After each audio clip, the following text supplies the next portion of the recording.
अस्सलाम वालेकुम। मेरा नाम महविश शिराज है। मैं रजिस्टर्ड डाइटिशियन, न्यूट्रिशनिस्ट और डायबिटीज़ एजुकेटर हूँ। मेरा वर्किंग एक्सपीरियंस 18 साल से ज़्यादा का है।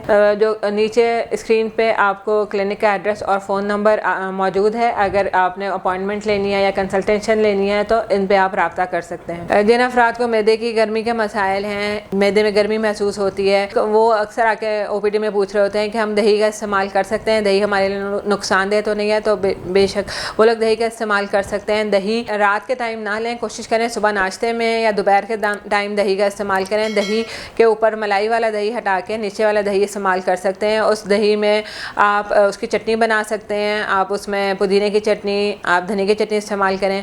उसमें आप थोड़ी सी सौंफ शामिल कर सकते हैं, ज़ीरा शामिल कर सकते हैं। ये आपके मैदे की गर्मी को ख़त्म करने में मदद देगा। उसके अलावा दही में अगर तुखमलंगा या स्वगोल की भूसी शामिल कर लें तो वो भी आपके मैदे की गर्मी के लिए फ़ायदेमंद होता है। इस तरह आप दही का इस्तेमाल अपनी रोज़ाना की खुराक में कर सकते हैं।